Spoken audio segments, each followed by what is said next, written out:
Bienvenidos al único canal en español dedicado exclusivamente a la dinastía y época Tudor. Hoy les hablaré sobre Lady Snows, a veces latinizada como Laetitia, alias Lettice de Veru o Lettice Dudley, condesa de Essex y condesa de Leicester. Ella fue una noble inglesa y madre de los cortesanos Robert Devereux, segundo conde de Essex y de Penelope Reg. Con su segundo matrimonio con el favorito de Isabel I, Robert Dudley, conde de Leicester, Lettice provocó el implacable disgusto de la reina. Esta biografía está dedicada a Sandra Carrasco, Helena de Troya, Eri Gonza, Facundo Manuel Mesere y Ara Ari, quienes la habían solicitado hacía algún tiempo. Espero que a ellos y a todos ustedes les guste. Y a continuación, la historia.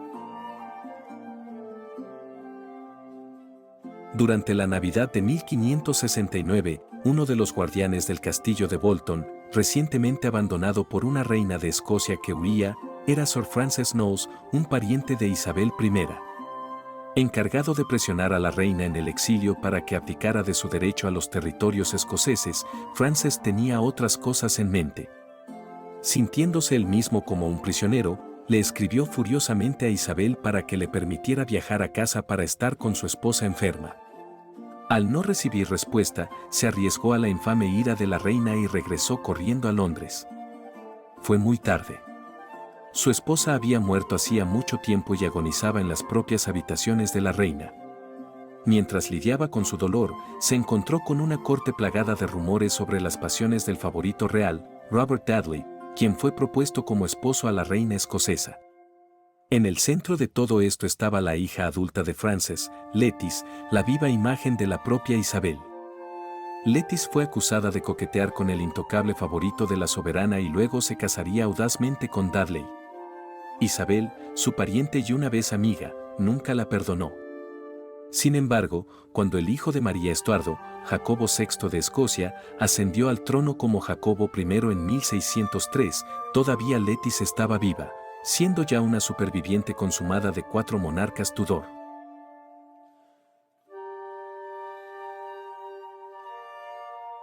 Lady Lady Snows nació el 8 de noviembre de 1543 en Rotherfield Grace, Oxfordshire.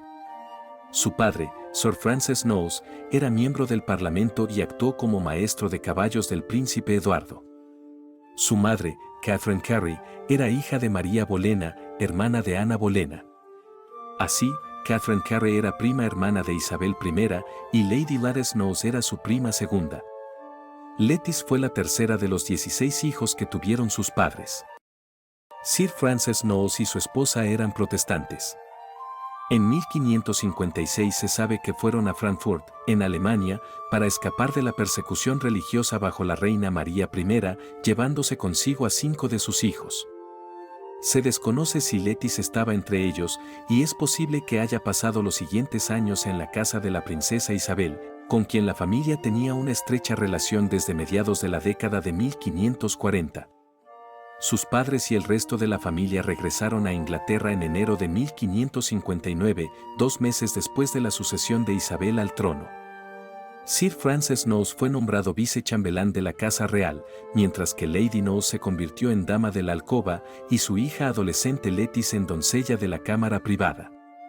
Lettice ejemplificó el ideal de belleza Tudor, con su piel de porcelana y su cabello rojo dorado. El embajador español de Silva escribió sobre ella que era una de las damas más bellas de la corte.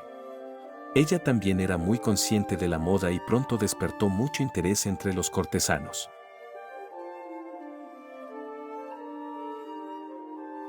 La corte isabelina atrajo a una gran variedad de jóvenes deseosos de congraciarse con la monarca y un noble llamado Walter de Veru, vizconde de Hereford, no fue diferente. A los 19 años, Walter era un hombre apuesto, de cabello oscuro, y también podía presumir de descender de una antigua familia noble. Poco después de la ascensión de Isabel, Walter había viajado a Londres desde su condado natal de Staffordshire con la esperanza de hacer fortuna y hacerse un nombre en la corte. Había gastado mucho en ropa en un intento de causar una buena impresión, y poco después de su llegada su mirada se posó en la hermosa Lady Snows. No se sabe nada de su noviazgo, pero en algún momento se llegó a un acuerdo para que la pareja se casara. Walter fue sin dudas un buen partido para Lettice, entonces de 17 años, quien fue la primera de los 16 hijos de sus padres en casarse. Se desconocen los detalles y, de hecho, la fecha de su boda. Pero al parecer la misma tuvo lugar entre 1560 y principios de 1562 como muy tarde, siendo la fecha más probable 1561. Tampoco sobrevive ninguna carta entre marido y mujer, pero no hay ninguna razón para creer que no se trataba de un matrimonio por amor, que se basaba tanto en sentimientos personales como en políticas familiares. Más de 2 décadas después de su muerte, un retrato de Walter todavía estaba en posesión de Lettice, y en su testamento el conde se referiría a Lettice como «mi muy amada esposa». Después de su matrimonio, Walter y Lettice dejaron atrás la intriga y el entusiasmo de la corte y viajaron a Staffordshire para comenzar su vida matrimonial juntos. Fue en Staffordshire donde se encontraba Charley Hall, una casa solariega con foso que era la sede de la familia de Walter, y aquí Lettice pasaría gran parte de su tiempo en los años siguientes. Ahora vizcondesa de Hereford, tras su llegada a Charley, ella se dedicó a las tareas domésticas, principalmente a proporcionar un heredero a su marido. En esto ella tendría una trayectoria exitosa, y juntos Lettice y Walter engendrarían 5 hijos, 4 de los cuales sobrevivieron a la infancia. De ellos, Penélope, nacida en enero de 1563 y ahijada de la reina Isabel, era la mayor, y le siguieron Dorotea un año, Robert, nacido en noviembre de 1565 y el heredero de su padre, Walter, nacido en 1569, y Frances, que murió poco después de nacer en una fecha desconocida.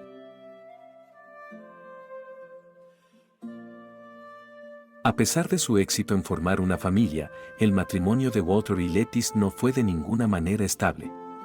A medida que la década de 1560 llegaba a su fin, la familia se vio sacudida tanto por la ambición de Walter como por las incertidumbres de la época. Walter no ocupó ningún cargo en la corte, pero tras el estallido de la rebelión del norte en 1569, se distinguió por su leal servicio militar a la reina. Su estrella siguió ascendiendo, y en 1572 fue nombrado conde de Essex, lo que convirtió a Lettice en condesa. Aunque había sido recompensado con un título distinguido, Walter tenía mayores ambiciones de gloria.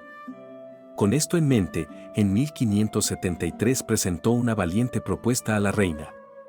Irlanda era una tierra que durante mucho tiempo había causado problemas a los ingleses y, en un intento de ganarse el favor y el prestigio, Walter había ideado un atrevido plan para intentar colonizar el Ulster.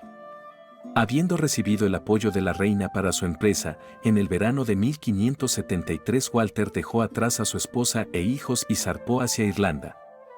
Fue una campaña que estaría plagada de problemas y que, en última instancia, estaba condenada a un estrepitoso fracaso. Aunque su marido estaba ausente y ella estaba encargada de supervisar el cuidado de sus propiedades y de sus hijos, Lettice también aprovechó las oportunidades para divertirse. Visitó la corte y viajó a la elegante ciudad balneario de Buston, donde fue feliz con sus amigos, ya que se dice que se entregaron numerosos cofres de cerveza para su disfrute. Ella no podía saber que no sería hasta el otoño de 1575 cuando su esposo regresaría a casa, ya que su campaña no había logrado nada.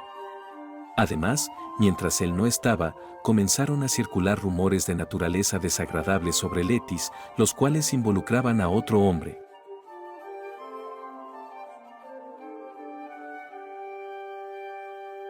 Mientras estaba embarazada de su primer hijo, Lettice coqueteó con Robert Dudley, conde de Leicester, el favorito real. Dudley fue, en vida, amigo, consejero y pretendiente de la reina. Fue esto último por lo que ganaría mayor fama, ya que, tras la muerte de su primera esposa en 1560, él pasaría más de 10 años intentando persistentemente ganarse la mano de Isabel en matrimonio. Sus esfuerzos fueron en vano y, a principios de la década de 1570, se vio envuelto en una historia de amor con Douglas Sheffield, una de las damas de la alcoba real. Sin embargo, también corría el rumor de que había puesto sus ojos en la bella condesa de Essex, y la ausencia del marido de esta última en Irlanda le brindó la oportunidad perfecta para perseguirla. Isabel se enteró enseguida del asunto y se dice que sucumbió a un ataque de celos. La vizcondesa regresó a Staffordshire donde, en noviembre de 1565, dio a luz a Robert, más tarde segundo conde de Essex. En 1573, Leicester le envió un regalo de venado a Charley desde su sede en el castillo de Kenilworth, en Warwickshire, y ella realizó visitas de caza a Kenilworth en 1574 y 1576. También estuvo presente en julio de 1575, cuando Dudley entretuvo a la reina con un magnífico festival de 19 días en su castillo. Isabel y sus cortesanos, incluido el conde de Leicester, avanzaron luego a Charley, donde fueron recibidos por la condesa de Essex. Cuando Walter Devereux regresó a Inglaterra en diciembre de 1575, el agente español en Londres, Antonio de Guaras, informó: Como se habla públicamente del asunto en las calles, no puede haber nada malo en que escriba abiertamente sobre la gran enemistad entre el conde de Leicester y el conde de Essex. Como consecuencia, se dice, del hecho de que mientras Essex estaba en Irlanda, su esposa tuvo 2 hijos con Leicester. Y por todo ello, se espera una gran discordia. Estos rumores se desarrollaron años más tarde en el llamado Leicester's Commonwealth, un libelo católico clandestino contra el protestante conde que detallaba satíricamente sus supuestas atrocidades. Según dicho manuscrito, la condesa de Essex, después de tener una hija en Leicester, mata a un segundo hijo, cruel y antinaturalmente mediante un aborto para evitar que su marido descubriera su aventura. Sin embargo, no hay evidencia de que tales niños hayan existido alguna vez.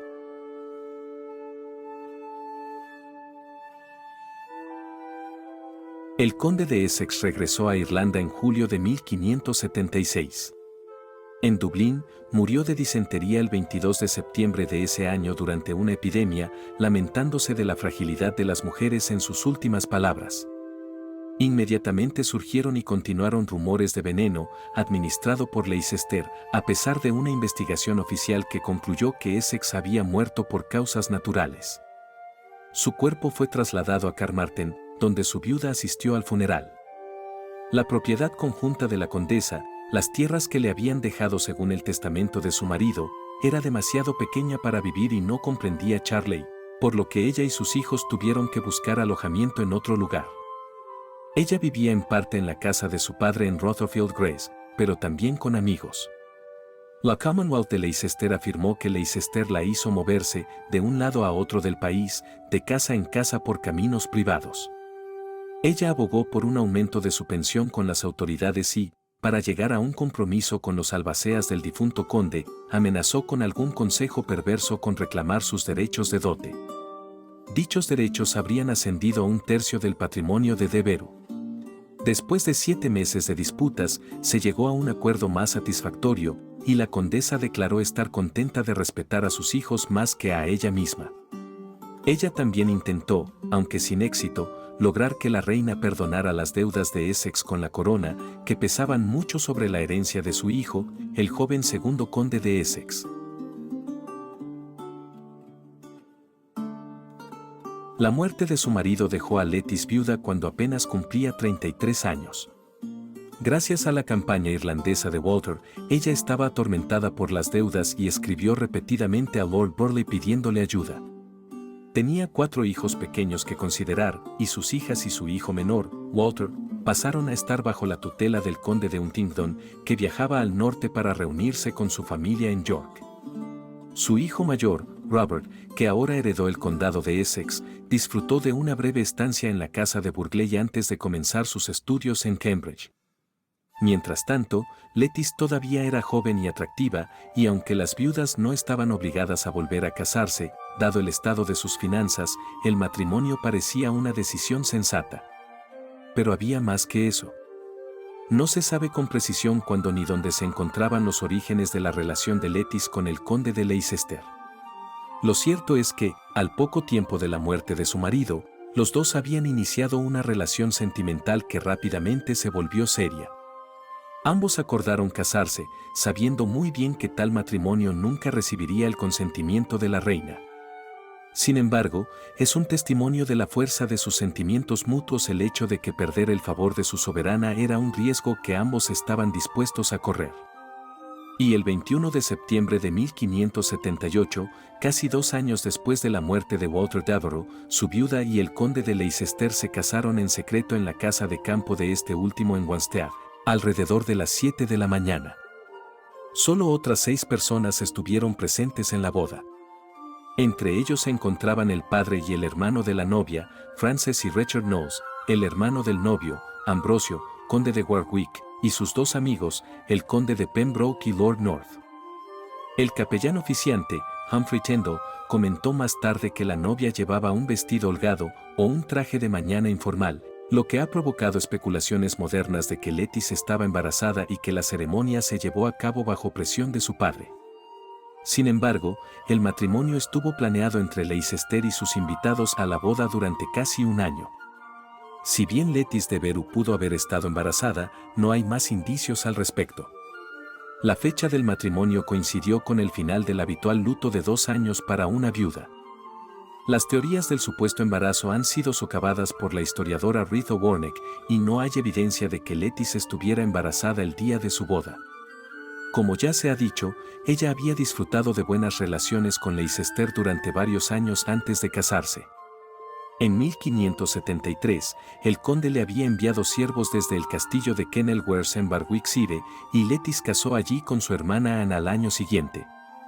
En 1575, Lettice estuvo presente en Kenilworth cuando Isabel la visitó en su famoso viaje de verano.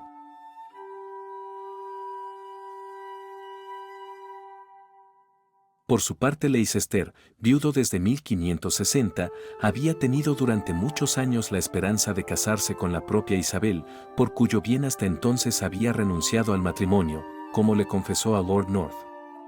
Él temía la reacción de la reina e insistió en que su matrimonio se mantuviera en secreto. Leicester fue el verdadero amor de la vida de Lettice.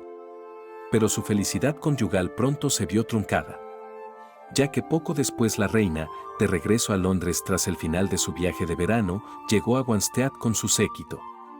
Ella ignoraba por completo lo que había sucedido recientemente en la casa de su favorito, pero no pasó mucho tiempo antes de que lo descubriera. Es casi seguro que fue en julio de 1579 cuando Isabel finalmente recibió la noticia de que Leicester se había casado en secreto con su prima. Isabel quedó devastada y solo se le impidió enviar a Leicester a la torre gracias a la intervención del conde de Sussex. Sin embargo, Leicester huyó de la corte en desgracia, dejando a su nueva esposa en Londres. La ira, la irritación y la decepción de la reina, al oír la revelación del francés sobre el matrimonio de su favorito, excedieron todos los límites de la decencia y el decoro. Que Leicester, el más querido de sus favoritos, formara tal conexión, un vínculo tan indisoluble, y también con su pariente más cercano, sin siquiera consultarla, implorar su sanción o suplicar su perdón, y que, después de haberlo formado, debería haberle ocultado el horrible hecho, cuando era conocido por toda la corte, aparecía, a sus ojos, el colmo de la ingratitud, la perfidia, la bajeza y el insulto. Poco después, Lettice se vio obligada a sufrir un gélido encuentro con la reina. A la condesa no le quedaron dudas sobre los sentimientos de su antigua señora, ya que Isabel se enfureció diciendo que solo tendría una reina en Inglaterra, la llamó loba, le dio un puñetazo y le prohibió ir a la corte. Así, Lettice se retiró de la capital en desgracia. Su amor por Leicester había destruido su relación con la reina y nunca volvería a recibir su favor. Lettice ya no era bienvenida en la corte y, en cambio, se instaló en las residencias de su nuevo marido en Wanstead y Leicester House, en el Strand. Por el contrario, Leicester pronto fue perdonado y recuperó su antiguo favor y, como tal, estuvo frecuentemente al lado de la soberana.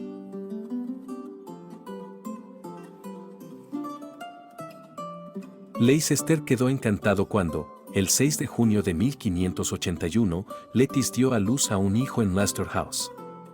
Ambos padres adoraban al niño, lo llamaron Robert en honor a su padre y lo llamaron Lord Danby. Lettice una vez más se contentó con los asuntos domésticos y supervisó el cuidado de su pequeño hijo. Esa primavera los testigos de la boda habían presentado declaraciones ante un notario para confirmar la legitimidad del hijo aún no nacido de la pareja. Leicester House se había convertido en la residencia principal de la condesa en 1584.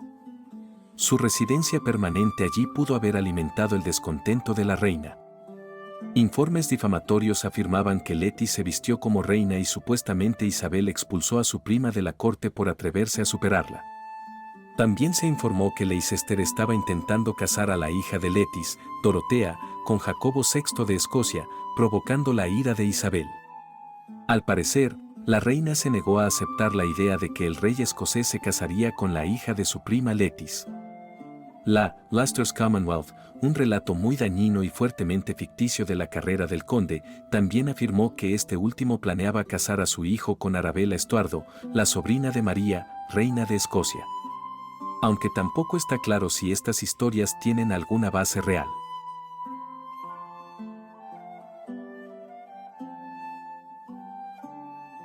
Letty Dudley continuó llamándose condesa de Essex durante varios años después de su nuevo matrimonio. Vivía muy discretamente, a menudo con sus familiares en la casa de la familia Knollys, en Oxfordshire. En septiembre de 1582, el embajador francés informó de un embarazo aún más avanzado, pero nuevamente se desconoce el resultado. Al año siguiente, Lady Dudley se convirtió oficialmente en residente de Leicester House, e Isabel volvió a estar furiosa con el conde por su matrimonio, porque exhibió el mismo más claramente que nunca. Unas semanas más tarde, Michel de Castelnau fue invitado a la mansión palaciega de Leicester, y con estas palabras describió el encuentro. Me invitó especialmente a cenar con él y su esposa, que tiene mucha influencia sobre él y a quien presenta solo a aquellos a quienes desea mostrar una marca particular de atención. Robert Dudley había sido cercano a la familia Knollys desde principios de la década de 1550. Varios de los hermanos de Letty habían estado a su servicio y su matrimonio solo mejoró sus relaciones con sus hermanos. Para sus 4 hijastros fue un padrastro preocupado y generoso. La vida doméstica de los Dudley está parcialmente documentada en los relatos del conde. Letty Dudley financió sus gastos personales y de sirvientes con sus ingresos como condesa viuda de Essex y permaneció en gran medida excluida de la vida social.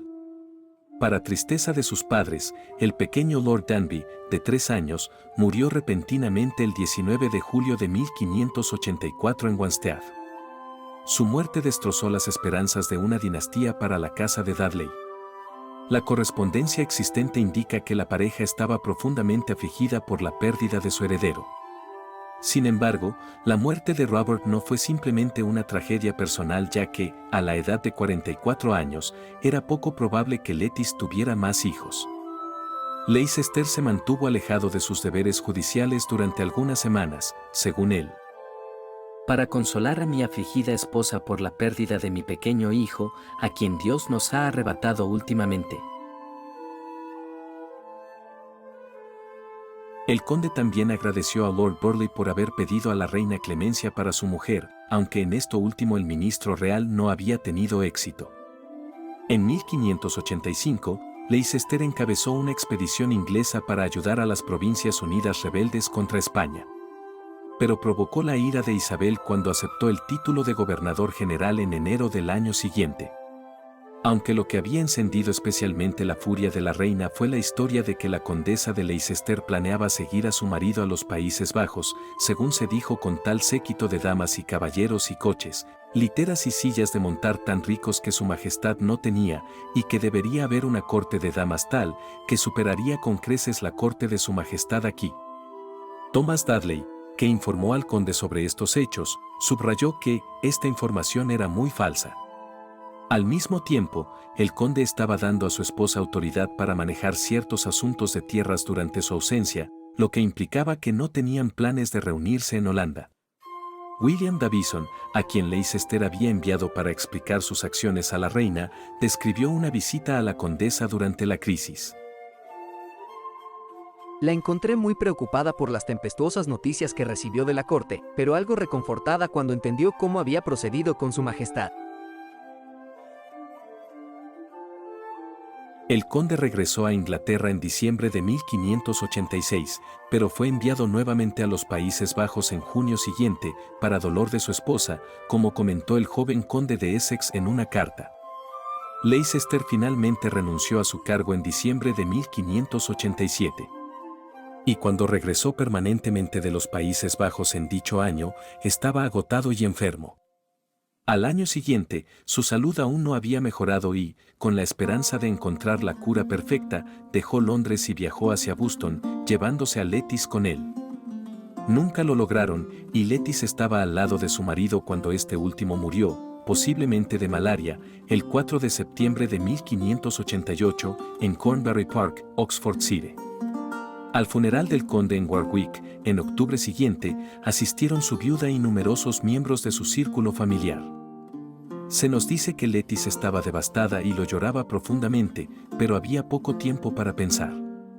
Por segunda vez en su vida, ella se quedó con grandes deudas que su marido había acumulado. Pudo haber sido esto lo que una vez más la impulsó a dejar de lado su dolor y buscar un compañero masculino. Sin embargo, veremos pronto que esta vez su mirada se posó en alguien muy diferente.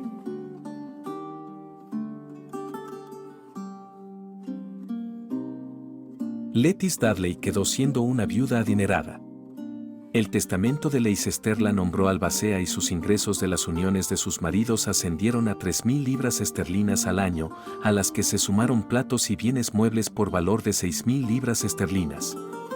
Todo esto equivale aproximadamente a un poco más de $500,000 de libras en dinero de hoy. Sin embargo, su sociedad iba a sufrir mucho al pagar las deudas de Leicester, que ascendían a unas 50.000 libras esterlinas, y eran tan abrumadoras que se le recomendó que rechazara la responsabilidad de ocuparse del legado financiero de su marido. En marzo o abril de 1589, apenas 6 meses después de la muerte de Leicester, Lettice se casó con Sir Christopher Blunt, un soldado católico relativamente pobre, 12 años menor que ella, que había sido el señor de caballos de su anterior marido y un amigo de confianza suyo. Sir Christopher Blunt era un personaje interesante con un pasado turbio, relacionado con el espionaje y el doble trato. Provenía de una familia de nobleza menor y, como ya he dicho, había servido en la casa de Leicester. Y era, por mucho, inferior a Lettice en cuanto a estatus social. El matrimonio fue una gran sorpresa y su hijo, el conde de Essex, lo describió inicialmente como una elección infeliz, pero está claro que la pareja estaba contenta. De hecho, de sus 3 maridos, Christopher Blunt es el único destinatario del que sobrevive una carta de Lettice. Aunque breve y relacionada con los negocios, la misiva tiene un tono cálido y está firmada como «tu más fiel esposa». De manera similar, con el tiempo, Christopher Blunt se convirtió en uno de los seguidores más leales de su hijastro Essex y parece haber sido un padrastro cariñoso con sus otros hijos. Ante los chismes que habían llegado incluso a Francia, Lady Leicester, ya que así seguía llamándose, explicó su elección por ser una viuda indefensa. Al igual que su matrimonio con Leicester, la unión resultó ser realmente feliz. Unos 60 años después, se afirmó en un poema satírico que ella había envenenado al conde de Leicester en su lecho de muerte, evitando así su propio asesinato a manos de él, porque el conde había descubierto el asunto sobre su supuesto amante, Sir Christopher Blunt. El segundo hijo de Lettice, Walter de Veru, murió en 1591 en Francia, mientras estaba en servicio militar, y en los años siguientes ella estuvo ansiosa por la seguridad de su hijo mayor. Ella se dirigió a él como su Dulce Robin, añorando sus cartas e impotente ante su mal humor y depresión. En 1593, ella le vendió Leicester House, después de lo cual pasó a ser conocida como Essex House. Y después se mudó a Drayton Bassett cerca de Charley, en Staffordshire, que sería su residencia principal por el resto de su vida. Aún desterrada de la corte, Lettice no vio ningún sentido en regresar a Londres sin reconciliarse con Isabel. En diciembre de 1597, habiendo oído de amigos que Su Majestad estaba muy bien preparada para aceptar los términos de pacificación, la condesa se preparó para hacer un viaje de invierno si su hijo pensaba que sería útil. De lo contrario, ella comentó que la vida en el campo es más adecuada para los deshonrados. Viajó a Londres, se quedó en Essex House desde enero hasta marzo de 1598 y buscó una reconciliación con Isabel. Finalmente se concedió un breve encuentro, en el que la condesa besó a la reina y la reina la besó, pero nada cambió realmente. Essex fue encarcelado en 1599 después de regresar de su mando en Irlanda sin licencia. Su madre vino a Londres para interceder por él ante la reina. Se nos dice que ella compró un vestido caro como regalo para dárselo a la soberana, pero esta última se negó a recibir el vestido cuando se enfrentó a una carta desagradable escrita por la hija de Lettice, la joven Penelope Rech. De hecho, se sabe que los esfuerzos de la condesa por ver a su hijo empeoraron las cosas. No ha sido bueno que su madre y sus amigos hayan estado en una casa que da al York Garden, por donde él solía caminar, y se hayan saludado desde una ventana.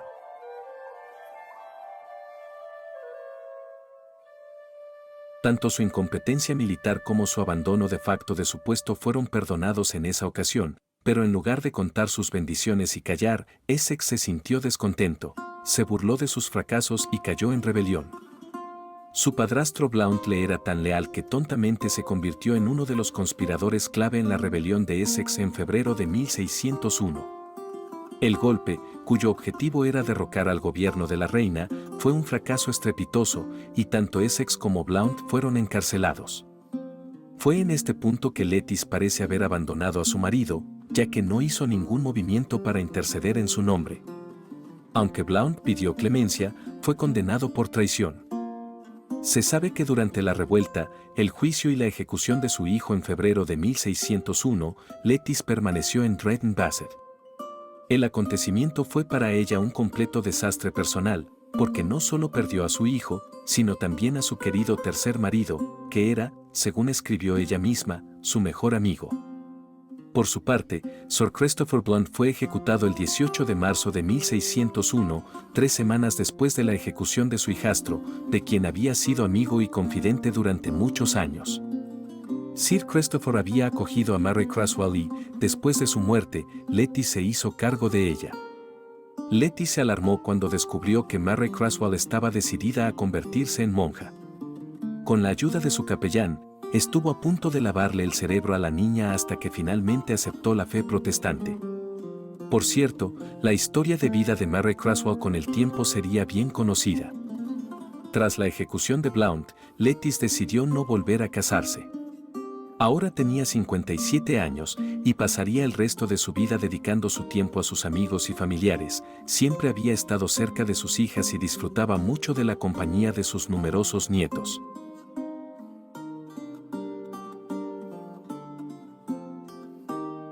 Los procesos judiciales y ejecuciones de Essex y Blount llevaron a una disputa legal sobre las propiedades restantes de la condesa de Leicester. En este contexto, Lettice afirmó que Blount, en el proceso de saldar las deudas de Leicester, había desperdiciado sus joyas y gran parte de su riqueza territorial.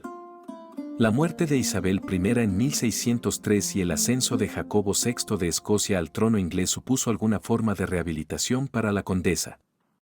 Su hija se llevaba bien con la reina de Jacobo, Ana de Dinamarca, y este rey no solo devolvió al nieto de Lettice, el tercer conde de Essex, el título y los bienes de su padre, sino que rápidamente canceló el resto de sus deudas con la corona, las cuales sumaban casi 4.000 libras esterlinas. Incluso más que sus deudas, el testamento del conde de Leicester desencadenó un litigio. El difunto conde tenía la intención de que su hijo ilegítimo de su relación de principios de la década de 1570 con Douglas Sheffield, el adolescente Robert Dudley, heredara Kenilworth después de la muerte de su hermano, Ambrosio Dudley, tercer conde de Warwick. Algunas de las mansiones conjuntas de la condesa se encontraban en las cercanías del castillo, mientras que al mismo tiempo los supervisores del testamento de Leicester las habían asignado a la herencia del joven Dudley. Después de la muerte de Warwick en febrero de 1590, se produjeron largos procedimientos legales sobre si determinadas partes de la propiedad de Lady Leicester pertenecían a la propiedad de Kenilworth o no. En 1603, Dudley inició medidas para demostrar que era el hijo legítimo de sus padres y, por tanto, el heredero de los condados de Warwick y Leicester. De tener éxito, esta reclamación no solo habría implicado que la unión de Lady Snowes con Leicester había sido bígama, sino que también habría anulado sus derechos conjuntos. En consecuencia, en febrero de 1604, Lettice presentó una denuncia contra Dudley en la Cámara de la Estrella, acusándolo de difamación. Estaba respaldada por Sir Robert Sidney, quien se consideraba el único heredero legítimo de sus tíos Leicester y Warwick. Durante el proceso en la Cámara, 56 antiguos sirvientes y amigos del conde de Leicester testificaron que él siempre había considerado a Dudley como su hijo ilegítimo. La otra parte no pudo presentar pruebas claras y el primer ministro del rey, Robert Cecil, consideró imprudente recuperar el acuerdo de propiedad existente, por lo que el resultado fue a favor de Lady Leicester. Todas las pruebas fueron confiscadas para impedir la reanudación del caso. A lo largo de su vida, Gladys Knowles cuidó de sus hermanos, hijos y nietos. Hasta sus respectivas muertes en 1607 y 1619, sus hijas Penélope y Dorotea fueron sus compañeras más cercanas. El joven tercer conde de Essex, también llamado Robert, compartió gran parte de su vida con la vieja condesa en Charley y en Drayton Bassett. Letis todavía caminando 1 milla por día a sus casi 90 años, pero murió en su silla la mañana del 25 de diciembre de 1634, a la edad de 91 años. Ampliamente llorada como símbolo de una época pasada, ella deseaba ser enterrada en Warwick, junto a su querido señor y marido, el conde de Leicester. Su petición fue respetada y descansó en la capilla Beauchamp de la Colegiata de Santa María, Warwick, frente a la tumba de su hijo, el joven Lord Danby.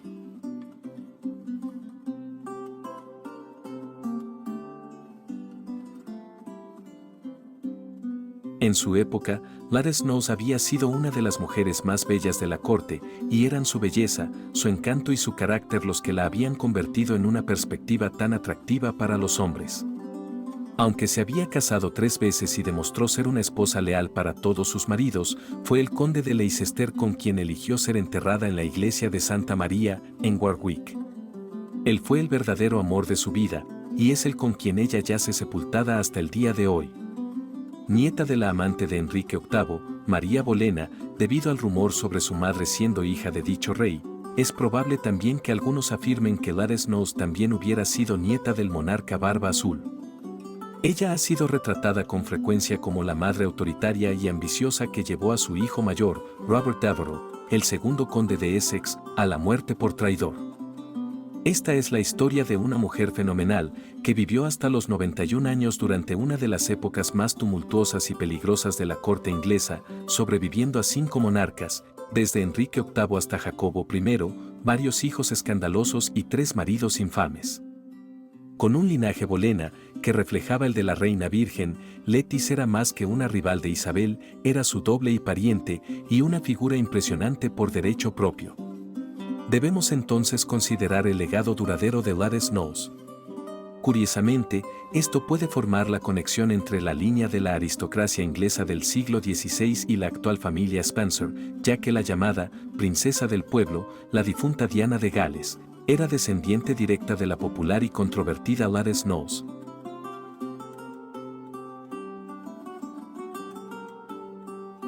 Y bueno amigos, aquí termina la biografía de Gladys Knowles, prima segunda de Isabel I, noble inglesa, esposa y madre de varios cortesanos importantes de la época Tudor. Espero que les haya gustado, y desde ya les agradezco sus comentarios. Háganme saber su opinión acerca de este material o del personaje que aquí se habla. Si desean apoyar mi trabajo, pueden darle me gusta al video, suscribirse al canal o unirse a las membresías del mismo, cuyo enlace les comparto en la descripción de este material. Muchas gracias a todos y nos vemos pronto.